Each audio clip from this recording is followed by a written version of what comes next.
What's up, everybody? Welcome back to the TheDomCast. This is episode, not gonna lie, off the top of my head, I have lost track. Anyways, we're a good ways into this now.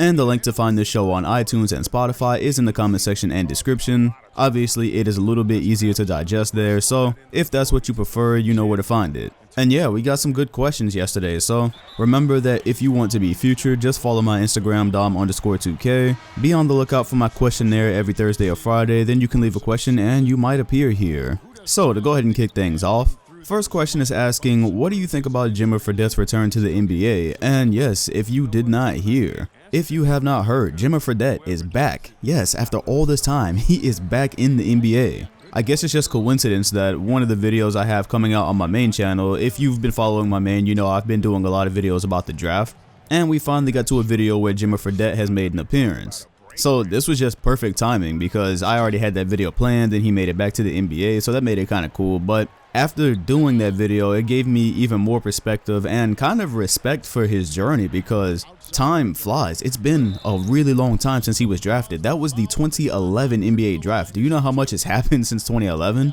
And his career has just been so off and on. He's never had a large role in the NBA. He's bounced around from team to team. Obviously did not live up to any of the expectations that were set in college because he was a sensation back then. Like honestly, if you were to go back to 2011 and ask somebody about his career, they would probably describe, or what they think his career was going to be, they would probably be describing something along the lines of what we're seeing from Steph Curry, just because his shooting in college was really giving people that kind of hype. And it's been so strange. That's one of the things that I wrote in the video. It's just so strange how the NBA over this decade has been trending towards shooting and he's never had a consistent spot. So I would actually like to see him stick around just because if you look at what he does internationally, he dominates. It said that for the 2019 season, he was averaging 36 points.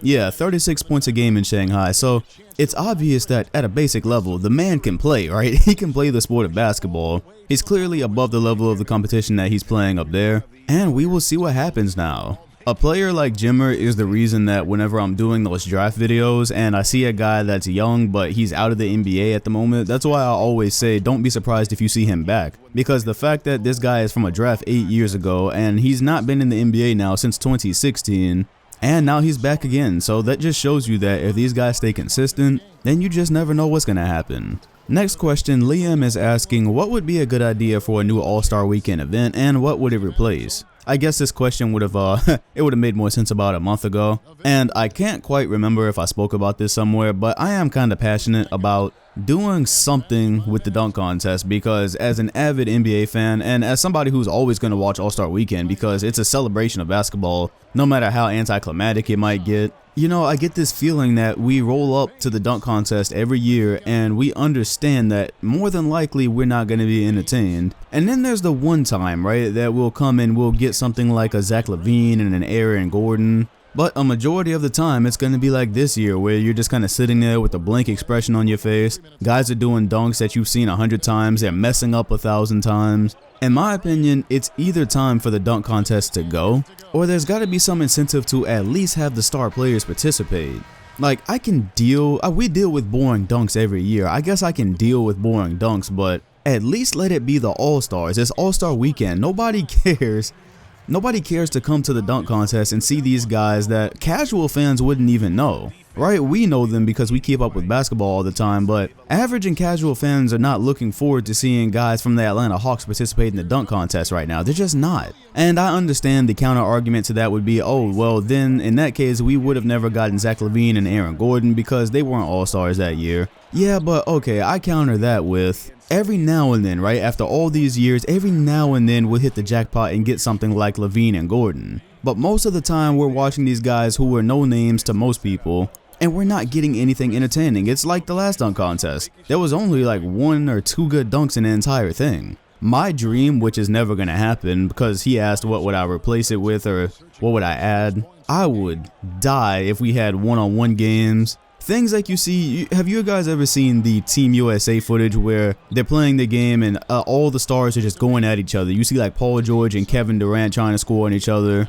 Victor Oladipo was there. Like, it's just so cool to see these guys in one-on-one situations, because in an NBA game, you know, you're part of a system. You got to do certain things to keep coach happy. Like, you can't just go and ball out. It's kind of the reason why, I don't know if you guys have ever seen the clip of Kevin Garnett, and that he was doing something with Team USA as well, and he took like 3 or 4 guys just one-on-one with skills that he never really used in an NBA game that much. People didn't really know what KG, they didn't know how much he was actually capable of. So on All-Star Weekend, I would just die if we got some kind of one-on-one tournament, but that's never gonna happen. Guys are really concerned with their brands, and I guess it just wouldn't be a good look for them if they got showed up in All-Star Weekend by somebody, especially if they're doing really well that season and we see them get showed up in a game of one-on-one, because the whole game changes when it's one-on-one. You start seeing things and you start seeing certain players beat other players that you never thought it was possible. But I really wish that kind of thing would make its way into All-Star Weekend, and I would fully support it being in place of the dunk contest, because I think of pretty much as of this year, the 3-point contest has become more entertaining than the dunk contest. I was more looking forward to the 3-point contest. That was more fun. There was a bit more excitement there. And the 3-point contest always used to be the appetizer. That was just a thing like, all right, cool. And then you start rubbing your hands together. You know the dunk contest is coming. But if stars are not going to compete in the dunk contest, and we're just going to get these guys either doing the same dunks we've seen or messing up 1,000 times, like, I'm getting sick of trying it. Like, I'm getting sick of getting to every All-Star Weekend to be disappointed, and you know you're going to be disappointed. But as far as the one-on-one thing I was talking about, or anything that would be like that, again, we even see in the All-Star game that guys just really don't want to be competitive that weekend. Most guys don't want to be competitive. They're just there to chill, have a good time. A lot of them are partying around that time. Nobody's really, you know, they're not looking for anything high stakes. Tristan asked an interesting question. He says, is work ethic and other intangible factors a valid point when ranking all-time greats?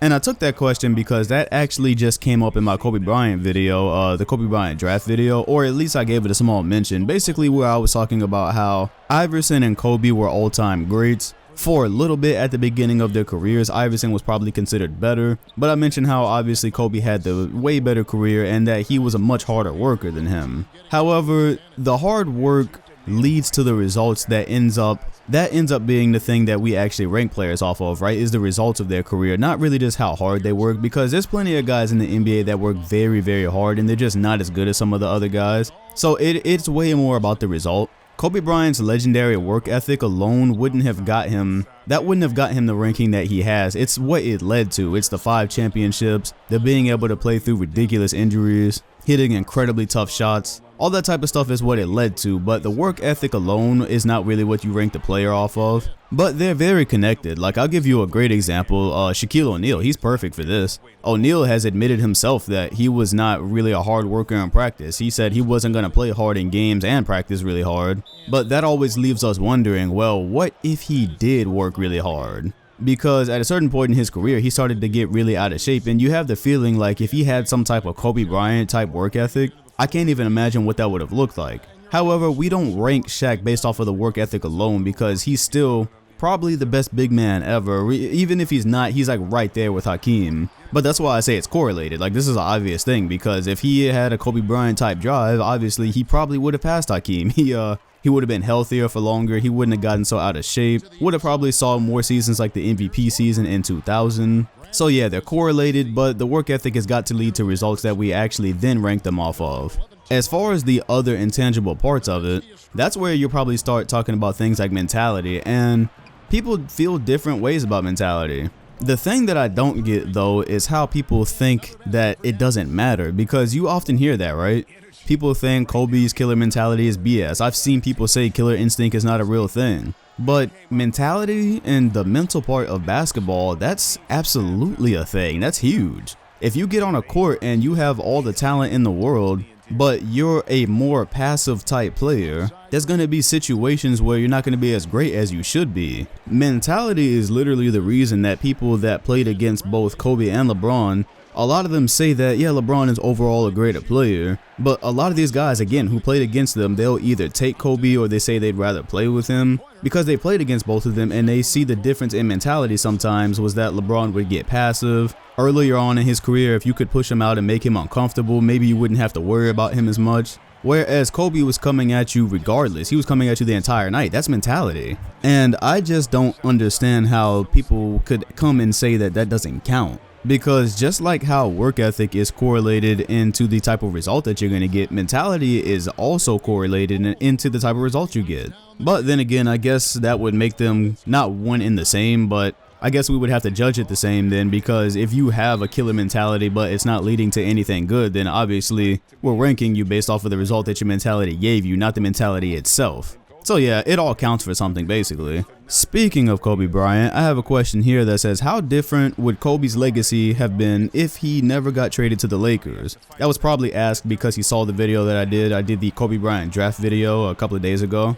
And I believe I've brought this up in a barbershop talk before, because actually, yeah, that was actually a whole topic where it was basically asking, would Kobe Bryant's legacy have been better if he didn't play with Shaq? Because that seems like more of a knock on him these days anyways, is that, oh, you were playing with maybe the most dominant big man ever, so you know, you got 5 championships, but 3 of those got a question mark. I don't know. People found a way to use that against him. But what if he was never even traded there? Well, from the information we have, if he was not traded to the Lakers, he would have actually been drafted to the Nets. Because the whole reason that he was traded to the Lakers was because, if you did not watch that video, again, Jerry West was in love with Kobe Bryant during his workout. The Nets love Kobe too, so New Jersey had agreed to draft him actually. They told his parents at dinner they were going to draft him. But because of the Jerry West pursuit, Kobe Bryant's agent is convinced to tell the Nets, like, look, Kobe's not going to play for you. If you draft him, he'll just go play in the Italian league. He doesn't want to be here. So they completely scorned the Nets with the entire goal of getting to the Lakers, because the Hornets didn't want a high school kid, but they had a previous agreement for Jerry West, or with Jerry West, to draft him so that they could do that trade. Obviously, if that doesn't happen, then the Hornets are not taking Kobe, which means it's probably going to be the Nets at number 8. So that means Kobe Bryant's career, if not for the Lakers, is probably going to be in New Jersey. And the New Jersey Nets from 1996, they just did not have much going for them. They were 30-52 that year, didn't have many recognizable names. And this is starting to bleed into something you're going to see in my Kawhi Leonard video that is actually going to come out on Wednesday, because I am doing a Kawhi draft video. And the whole thing I'm talking about at the end there is basically saying there's a lot to factor in when talking about a player's development, because obviously a lot of it is on him, but how much do you count his environment as well? Because if you're thrown into this volatile environment where the team doesn't really have a good culture and they're trading everybody, and then you end up getting traded because you weren't the star that they needed to be, or that they needed you to be immediately, there's a lot of things that could go wrong in your career. And it could all be somewhat dependent on where you're drafted. So Kobe being drafted to a Nets team that at the time really wasn't going anywhere, it's interesting because I've done a lot of reading on Kobe, and I've read a whole lot about his career, and obviously his work ethic was not dependent on where he was drafted. Kobe was just a possessed type worker from the time he was in high school, so he was probably going to be great one way or the other. However, you do have to admit, being drafted to LA where they already had Shaq, that obviously helped him become a winner much earlier than it would have happened anywhere else. The Lakers were not really rebuilding when they got Kobe. As a matter of fact, that's part of the reason he was on the bench, not getting enough minutes to really show what he could do. He wasn't really happy with that. You had Nick Van Exel there, Eddie Jones. So he kind of had to like clear his way, kind of make his own way to get a spot there. But again, not a rebuilding situation. So in that way, for a possessed worker like Kobe, that was the perfect situation, because he only had to worry about himself. Once he got to LA, it was just about finding his way, plotting his own development. Then next thing you know, he's in the starting lineup and him and Shaq have a dynasty. It's not going to work that way in New Jersey. I can't speak to who they're going to trade for to help him, or, you know, obviously I don't know exactly what happens in that universe, but there's no Shaq there. There's no dominant all-star there with him to start with. So now you have to worry about yourself and what management is doing, which is a struggle that he went through with LA in the middle of his career. The results really weren't that good. So I have to think a player like Kobe would have found a way to win championships either way, whether it was a trade from the Nets or forcing management to get him somebody eventually. Like, I have no doubts that Kobe would have still been Kobe. Just with his work ethic, that part was happening. But the winning part was very much cultivated in LA.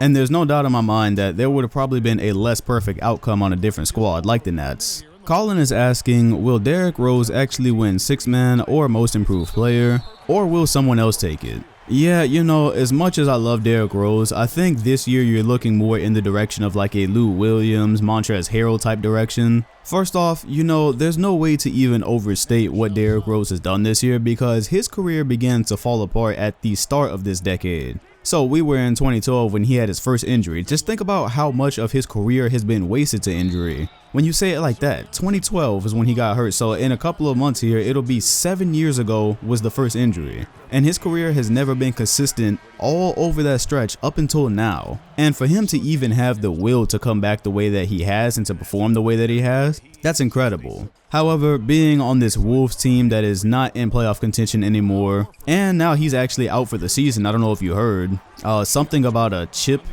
fracture. Is that what they said in his elbow? I'm hoping it's not as serious as it may sound. I'm hoping that they're just kind of sitting there, guys, and positioning themselves in the lottery. But whatever it is, he's had a great season for him. I don't think you can pass him or put him above someone like Lou Williams, who, if you read what he's done, he's leading the league in both points and assists off the bench. And this is on the team that's actually going to the playoffs. Yeah, it'd be very difficult to justify. It'd be very difficult to justify giving that to Derrick Rose in a couple of months when you have someone like Lou Williams around doing what he's doing. At that point, it might feel a little bit more like sympathy, just because while Rose clearly ranks in this race, he's not above Lou Williams. I also love what I see from Montrezl Harrell. Crazy thing with him is, you know, I'm not gonna lie, like I've watched a ton of Clipper games this year, but I have turned them on a little bit. And anytime I turn on a Clippers game, it's like all I see is his energy. This dude plays a lot bigger than he actually is. Ultimate hustle player. So I think he's up there when you're talking about a 6th man of the year type thing as well. But ultimately, I think it's going to be a thing where Lou Williams gets it. I don't see anyone actually winning it over him, even if there are other guys in the race. I also doubt that we'll be seeing Derrick Rose get most improved, just because he's already won an MVP in his career. We've known the level that he could be at if he could just stay healthy. And that's what this entire stretch for the last 7 years has been, as it's just been like, let's see him on the court, right? Let's see him fall without spraining something. That's all it's been. But physically, he's always been able to remain looking very fast and nimble. He doesn't move like an old man. So we've kind of known that if he could just stay healthy for any amount of time, you kind of get this result that he's had in Minnesota. So I'm very happy for him and very happy to see what comes next. He's a free agent this summer, so I hope that he ends up on a contender playing meaningful basketball. But it is a little bit disheartening to hear about the elbow injury because, again, I don't know how serious that is or if it's even like super legitimate or if Minnesota's really just trying to tank. I'm not 100% sure. But if that's like a real thing, contenders are always going to have to look at Derrick Rose with a caution sign, no matter the fact that he just had this amazing season. Because even during this season, he was still missing games with like a sore knee. If you push him too hard, you all of a sudden lose him. And if you're a contender that is looking at Derrick Rose for the long haul, that's still a risky bet. That was the reason that I thought his career was going to be over 2 years ago. I think I made that video. Yeah, I thought his career was completely done because I didn't think that there was going to be a contending team that was going to hedge their future, like their playoff depth. I didn't think they were going to put their playoff depth on a hope that Derrick Rose would be there. So clearly his career is not over, and I am thankful to see that. And now we are moving on to the next phase. Who knows if his time in Minnesota is officially over. So I had to sit back and think about this next question, where Patrick is asking, if you had a legend draft, who would you take first overall and why? And this question requires thought because it's not as simple as who's the greatest player in NBA history, who's the best player in NBA history. That's not what's being asked here. We're asking who are you taking first in a legend draft. And my answer might surprise you. I thought long and hard about this, but give me Steph Curry, and here's why. No, this is not the part where I'm ranking Steph Curry over LeBron James all time or Michael Jordan. Do not get that impression. That's not what's happening here. But give me Steph Curry because of how he affects the game without even touching the basketball. It's simple. Watch a Warriors game and just watch what his gravity does. Although the Warriors have such a talented roster, there's a reason why he's the most valuable player there. And it's very little things. It's not just him pulling up from the logo or being able to shoot off the dribble. It's how much pressure he puts on a defense with his off-ball movement. While also being able to do things with the basketball, we know that he can be one of the best offensive players in the game when you give him more shots and when you make him more of a focal point of that type of offense. But watch how many times the Warriors score because Steph Curry is coming off of a screen and he runs to the wing and the defense gets confused. One of the guys doesn't know if his teammate is going to close out hard enough on Steph Curry, so he comes up a little bit. And it's very, very small details. It might just be a player shifting his body to kind of go towards Steph Curry because he thinks he might have to go out there. And in that one little movement, all of a sudden you have a player like Iguodala who has a clear lane to the basket, all because Steph Curry was taking up the attention of two people.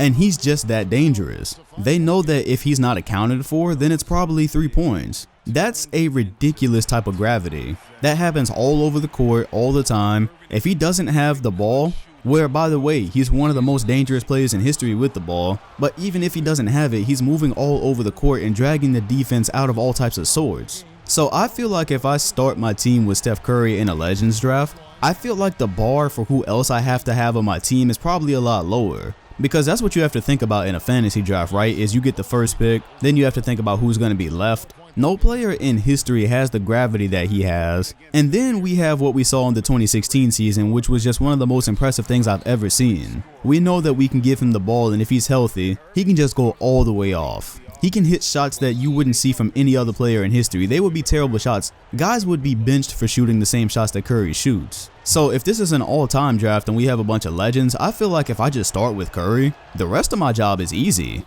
He's going to make the game a million times easier for whoever he's playing with. And the fact that he can be so effective without the ball, he's not going to destroy the games of people around him. It's not going to be a burden for guys to play with him. His greatest effect on any given night might just be his gravity. He doesn't have to take a whole bunch of shots to really get the effect that I was intending. So yeah, if I have Curry, I know whoever else I'm picking in this all-time draft, their game is automatically more enhanced. They're going to have more space to work with. Their guy is not going to be able to pay as much attention to them. Yeah, that's where I'm starting my team. And I think that will be all for today. Had some good questions this time. This was pretty entertaining, so if you were to get in on this, make sure to follow my Instagram again. It's Dom_2K. Hit the like button, comment, and sub if you enjoyed, and hit the bell next to the channel name for notifications if you want a notification every time this show comes out on Saturdays. Thanks for watching, and I'll see you all in the next one.